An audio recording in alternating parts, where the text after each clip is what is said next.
Love and Blessings, the Autobiography of Guru Nitya Chaitanya Yati, Part 1, Recollections and Reflections, 1924 to 1971. The Hearsay of My Birth. The first presumption that one believes to be a major fact of life is one's own birth, which comes as hearsay from several people, not all at once, but in the course of one's life. Thus I have gathered, without effort and without showing any special interest, that I was born of a certain woman called Vamakshi Amma on November 2nd, 1924, in a mountainous village not far from the Sahia ranges of forests on the eastern border of Kerala. Until the age of 3, I had no idea of children having a father.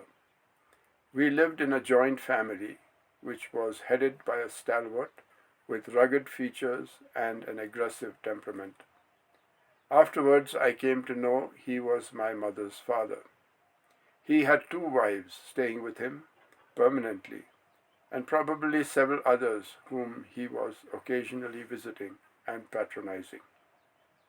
My mother was the only daughter of my grandmother, but there was a grandmother elder to my grandmother who had 5 daughters, all of whom had children. Thus, when I was born in that family, I began life with at least 15 or 16 cousins born of the other mothers. The fathers must have been coming and visiting with these mothers in the night hours, because one or more of them were giving birth every year, until the child population grew to a mass of 32. We children did not bother to find out which mother was whose, and I did not relate to my mother with the knowledge that I came from her. All 6 mothers cared for me, and I called them all mother. Only after several years did I come to know that each of my cousins had a father, and that I also had one who was in his workplace. Recognizing father. The family house was like a labyrinth. The attic, the basement, and most other rooms were forbidden to children. Grandfather always sat on the eastern porch as a feudal chief surrounded by his retainers. There was an unending stream of visitors who all looked dignified and very special. In those days, beverages like coffee were not known in village families, but serving breakfast with coffee was a speciality of my grandmother's lifestyle. Each time food was served, it was like a feast. Children were always served their breakfast, lunch, and dinner together, and all were given milk before going to sleep. Sometimes 2 or 3 children were missing at meal times. If they were discovered afterwards, they were fed along with visitors. 2 of the mothers were always seen cooking and serving food in the dining hall attached to the kitchen. Long before the children were served breakfast, all the cows and bulls were brought out of their pen to be given a salted drink of bran. Afterwards, they were taken to the woods to graze upon green lawns. Milking the 20 to 25 cows in the morning was also like a ritual. At least 30 peasants, including women, worked in the fields, and the junior grandmother oversaw the farming of paddy fields and the tending of other gardens. Tapioca, yams of all kinds, coconuts, betel nut, and black pepper all needed to be gathered and stored. Each of these jobs was done by peasants, and the children grew up like a forgotten herd without being instructed or chastised. Grandmother was treated like a goddess at home, and nobody spoke louder than a lisp in her presence. Thus there was always a frightening silence enveloping the home atmosphere. We grandchildren had almost no occasion to look into the face of our grandfather, who looked both bony and muscular, like a bronze image made by Michelangelo. Such is my early childhood. One morning my mother called my brother and me away from the other children to give us a special bath. I never liked her giving me a bath. Before telling me what she wanted me to do, she would always pour oil onto my head. It would invariably trickle into my eyes and make them burn. Sometimes she smeared it all over my body, and in doing so, she wouldn't even ask me to close my mouth. The oil would continue to taste funny in my mouth even after the bath. Instead of soap, she always used the bark of a tree which had thorns. She would pour pots full of water over my head, giving me no chance to breathe. It always nearly suffocated me. If by mistake I took a wrong breath, the water would go into my nasal cavity and make me sneeze and cough. I longed very much to become a grown-up so I could plan my own bath and take it leisurely. But on that day everything was over in no time. She donned us in our best and also took a bath herself and changed her clothes. She seemed to expect someone, but the day passed without any other incidents. In the evening there was a ritualistic lighting of the lamp. My grandfather came and sat on the ancestral chair. The big lamp with 5 wicks was placed before him, and my grandmother sat on a mat facing the east. She was in her late 40s. In those days, women in that part of the country did not wear any stitched cloth. She wrapped around her a thin cotton piece with gold lace worked into it. Her golden necklace gleamed brightly in the silvery light by the oil lamp. She reverently knelt before a copy of the scriptures and opened it to read the story of the Lord called Bhagavata. That marked the silent beginning of the night. Children gave up their pranks and grown-ups stopped gossiping.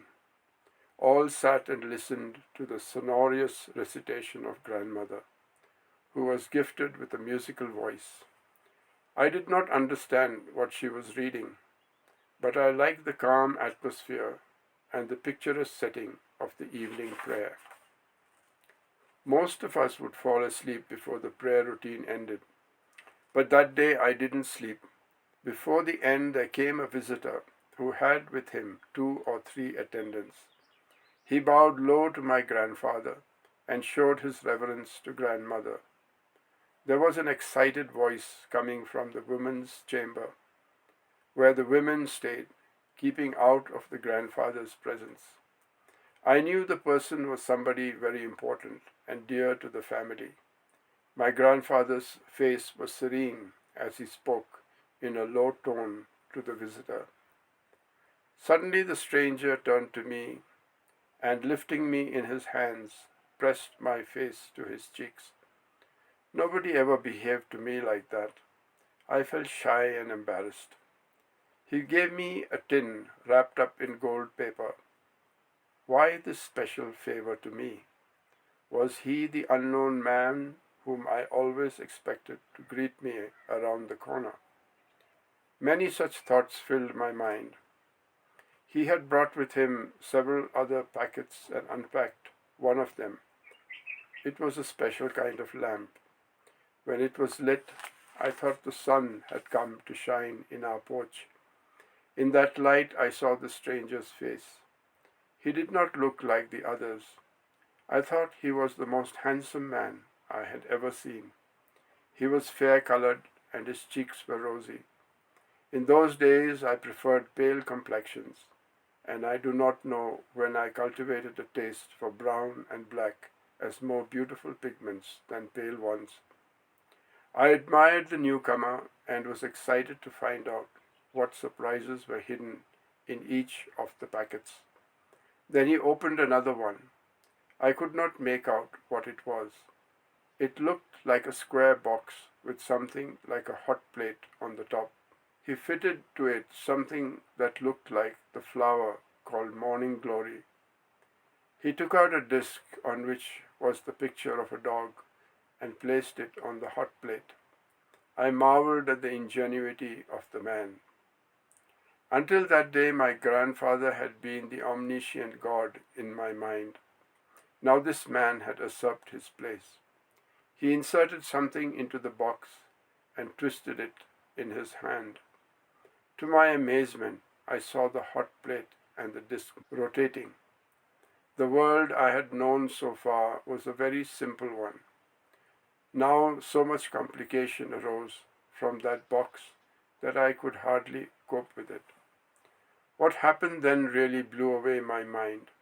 A human voice came from the box. Somebody was singing. To me then, song could only come as part of an ensemble. The grandfather should sit on his patriarchal seat. The grandmother should sit before him with a big lamp burning with 5 steady flames. The scripture should be placed on a wooden stand specially made for it. There should come multicolored beams of light from the diamonds studded on my grandmother's gold chain. Then my grandmother should sing. I wondered how all these elements could be hidden in the space of a small box. For one moment I suspected that the song was coming from the stranger who had brought the box, but he was silent. So I went back to the theory of our evening scripture recitation being transferred into the box. This was contradicted by the presence of my grandfather and grandmother outside the box. With anguish and confusion, I looked for some hole through which I could peep into the box. I had come almost to a breaking point. The conceptual formation of my brain was so rudely shaken that it lay before me like a broken egg, from which the yolk was flowing out into a shapeless pattern.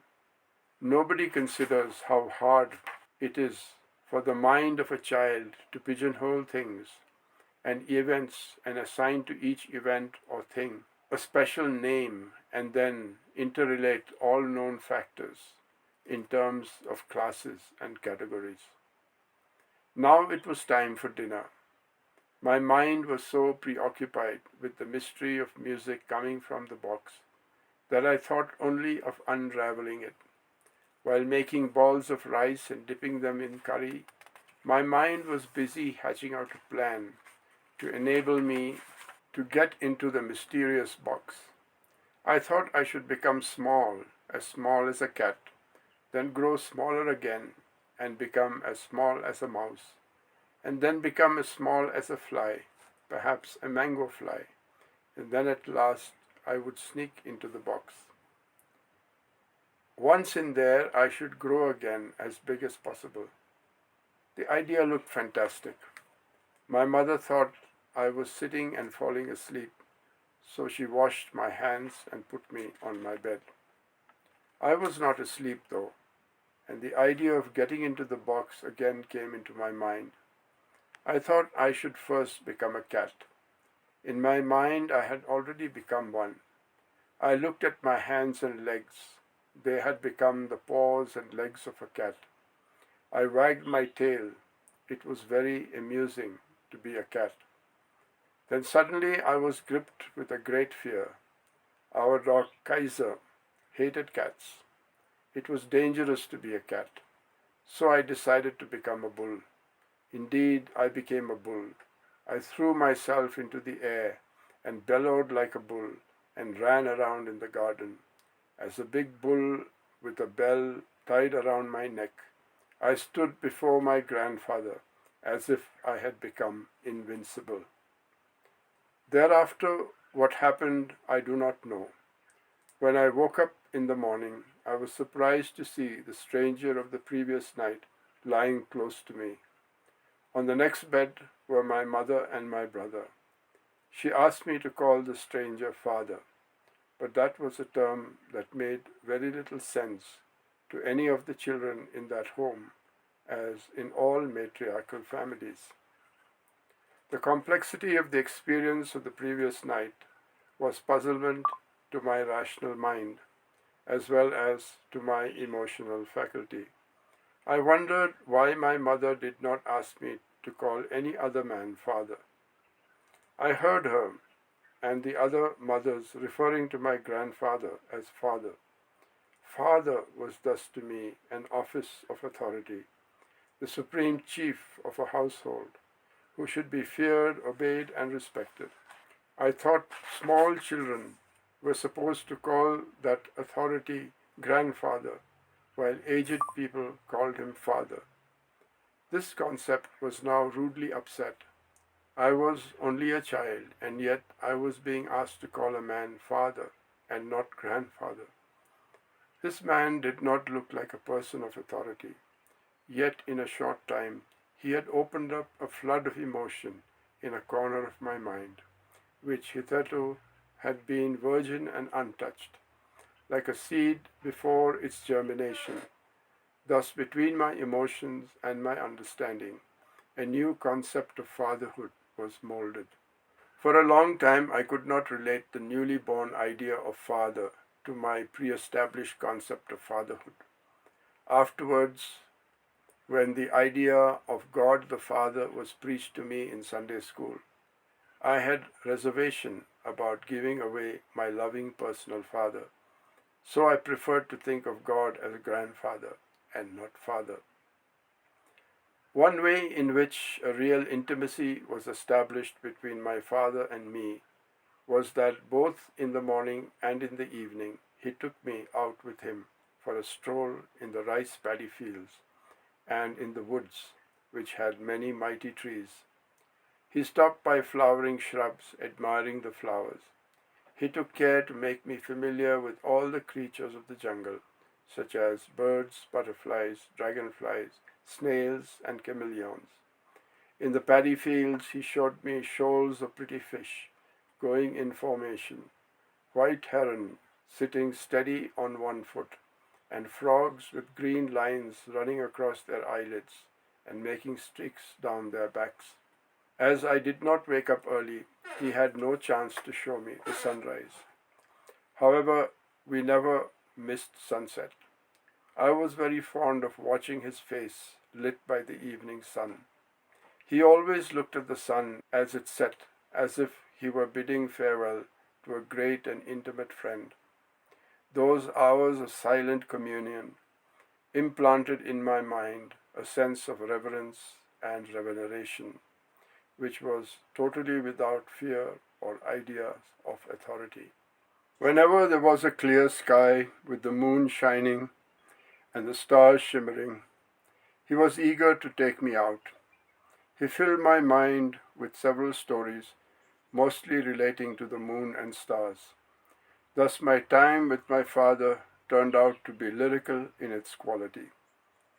From very early childhood, I was introduced to the beauty of wildflowers, tree branches swaying in the wind, and frogs jumping into water and producing the sound flop.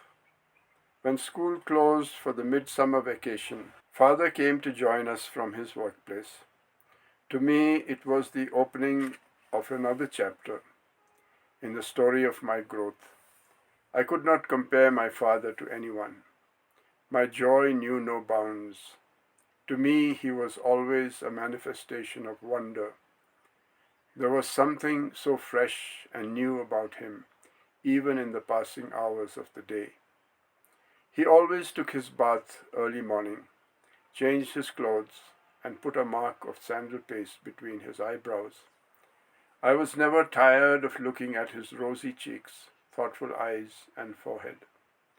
When he looked into my eyes, he appeared to be closer than my soul, and when he looked away, it was as if he had gone far from everything that I knew. Thus he combined in him a total outsider and a perfect insider.